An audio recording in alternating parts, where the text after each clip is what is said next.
Assalamualaikum warahmatullahi wabarakatuh, Pak Wawan dan teman-teman. Di sini saya Dian Bekti Apriliani, NPM 21010200042. Di sini saya akan menjelaskan materi tentang teori penentuan harga opsi dan futures.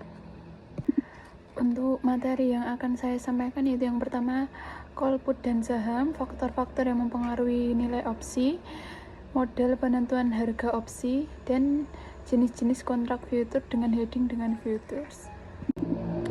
Untuk materi yang pertama yaitu call put dan saham. Ada dua tipe opsi. Yang pertama yaitu call dan yang kedua put. Untuk call sendiri mempunyai arti menunjukkan bahwa hak untuk membeli suatu saham dengan harga tertentu atau harga yang disebut dengan exercise price pada tanggal tertentu untuk tipe Eropa dan sebelum tanggal tertentu untuk tipe Amerika. Tanggal jatuh tempo disebut dengan exercise date.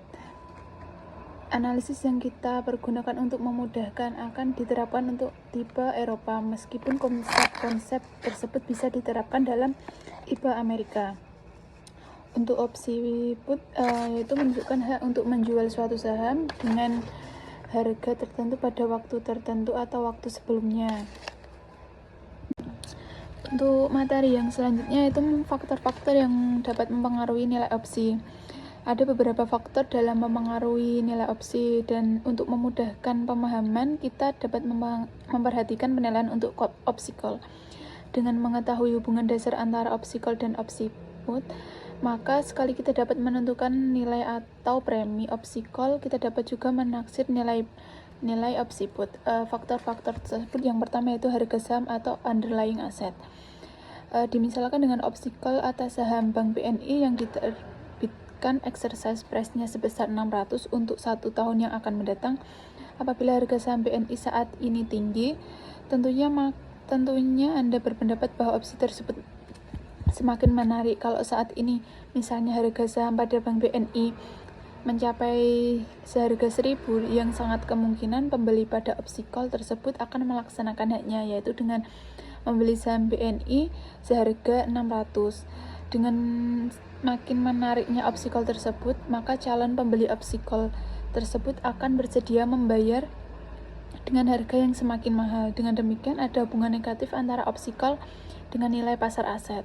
Untuk faktor yang kedua yaitu harga exercise.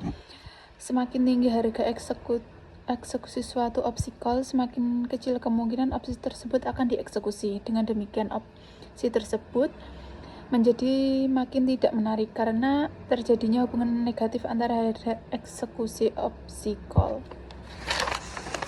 Untuk faktor yang ketiga yaitu tingkat bunga. Kalau suatu opsi call in the money, artinya harga saham saat ini lebih tinggi dari harga exercise-nya. Kemungkinan pemodal akan melaksanakan haknya cukup besar. Faktor yang keempat yaitu jangka waktu akan jatuh tempo.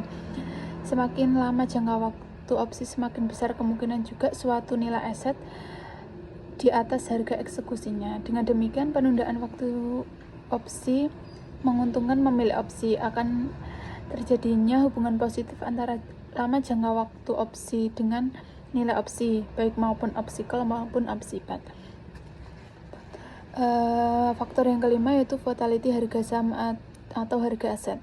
Semakin besar fluktuasi harga aset, semakin tinggi juga kemungkinan harga aset tersebut lebih besar dibandingkan dengan harga eksekusi, yaitu semakin tinggi kemungkinan harga aset, maka turun di bawah harga eksekusi. Kalau harga turun di bawah harga eksekusi, maka opsi nilai call tersebut sama dengan 0.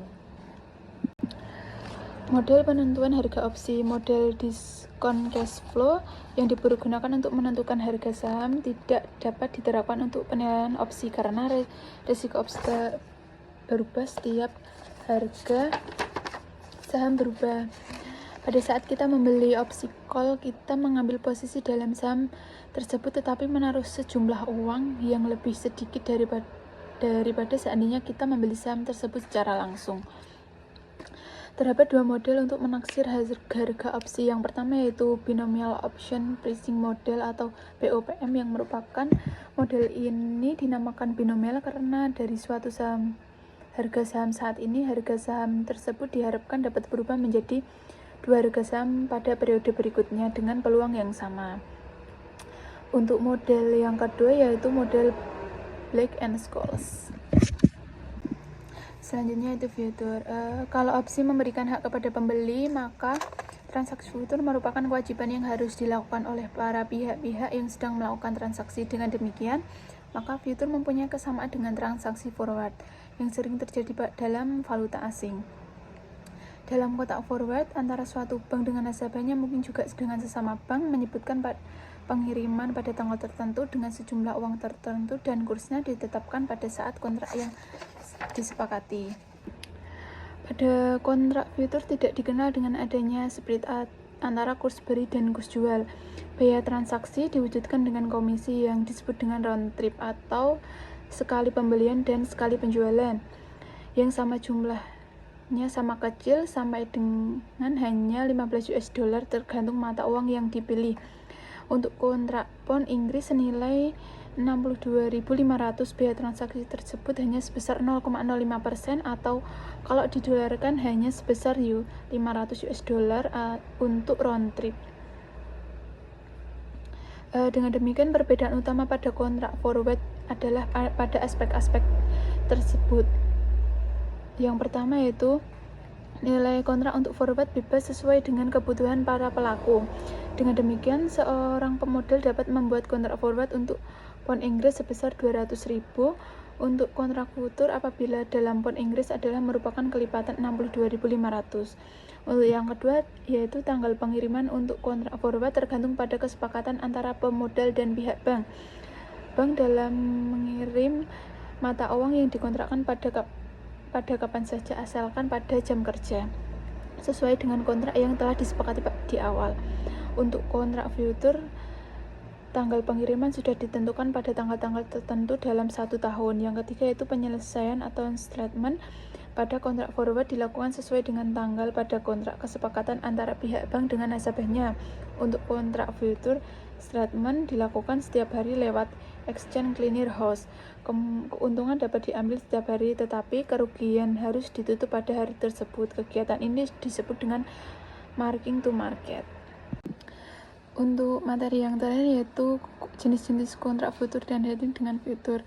Karena transaksi future dapat dilakukan dengan maksud untuk melakukan lindung nilai atau hedging ataupun berspekulasi, maka pelaku transaksi future pada dasarnya adalah hedgers dan spekulator, para pemodal yang memiliki berbagai saham dan khawatir akan menderita kerugian yang cukup besar apabila harga saham tersebut turun dan melakukan hedging dengan menjual stok indeks future, yang berarti pemodal tersebut mengambil posisi short pada transaksi future.